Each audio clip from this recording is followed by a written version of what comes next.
Hello everyone, আসসালামু আলাইকুম। কেমন আছেন সবাই? আশা করছি সবাই ভালো আছেন। সবার সুস্থতা কামনা করে আমি আমার আজকের নতুন ভিডিও শুরু করছি।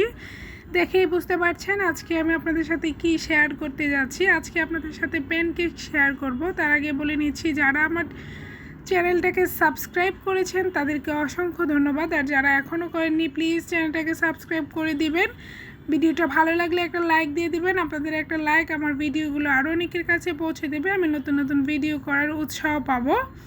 আমি আজকে আপনাদের সাথে একদম পারফেক্ট প্যানকেকের একটা রেসিপি শেয়ার করব। দেখতেই পাচ্ছেন খুবই সফট হয়েছে, এই যে ভিতরটা একদম ফ্লাপি হয়েছে।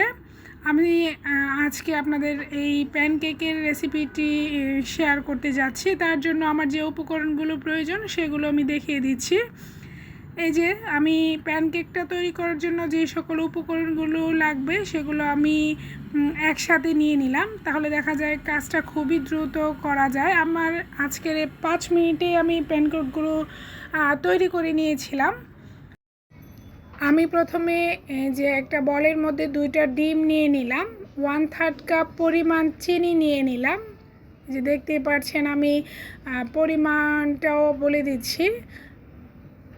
আমি 1 চিমটি পরিমাণ লবণ ব্যবহার করছি। এখন আমি ভালো করে বিট করে নিব। চাইলে হ্যান্ড বিটারের সাহায্যে বিট করে নিতে পারেন, ইলেকট্রিক বিটারের সাহায্যে বিট করে নিতে পারেন। আমি হ্যান্ড বিটারেই কীভাবে সহজে কেকটা তৈরি করা যায় তার রেসিপিটাই যেহেতু শেয়ার করছি, যার কারণে আমি হ্যান্ড উইক্সটাই ব্যবহার করছি। আমি এখানে 1/3 কাপ পরিমাণ সয়াবিন তেল ব্যবহার করেছি। আমি চিনি তেলটা একই পরিমাণে ব্যবহার করেছি। আমি 1 টেবিল চামচ ভ্যানিলা এসেন্স ব্যবহার করেছি।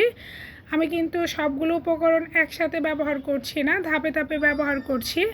আমি এখানে 1/2 কাপ পরিমাণ ময়দা নিয়েছি। আটা ময়দা যে কোনোটাই ব্যবহার করা যাবে।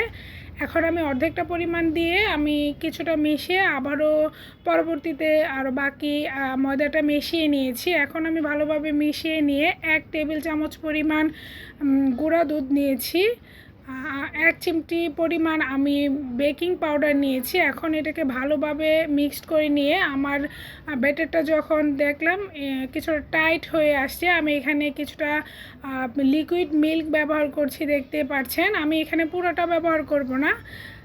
বিট করার এক পর্যায়ে যখন আমার যতটুকু প্রয়োজন হবে আমি ধাপে ধাপে অল্প অল্প করে ব্যবহার করে আমার থিকনেসটা পারফেক্ট আসা পর্যন্ত যতটুকু দুধ প্রয়োজন ততটুকুই ব্যবহার করব।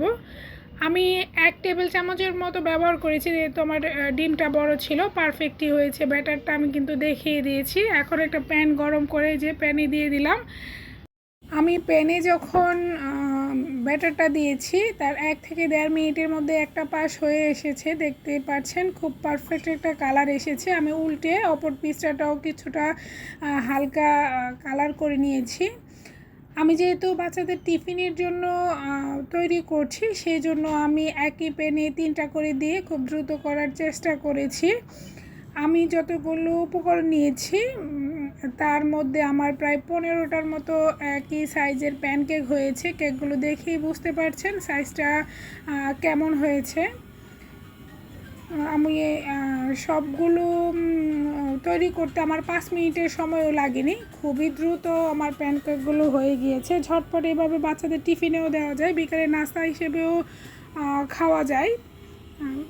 আমি তো প্রায় সময়ই খুব ইজিলি যেহেতু করা যায় করে থাকি। ভিডিওটা ভালো লাগলে বলে নিচ্ছি আবারও, প্লিজ চ্যানেলটাকে সাবস্ক্রাইব করে দিবেন। ভিডিওটা ভালো লাগলে লাইক দিয়ে দিবেন। আপনাদের একটা লাইক আমার ভিডিওগুলো আরও অনেকের কাছে পৌঁছে দেবে, আমি নতুন নতুন কাজ করার উৎসাহ পাবো। ভিডিওটা এতক্ষণ দেখার জন্য সবাইকে অসংখ্য ধন্যবাদ। আসসালামু আলাইকুম।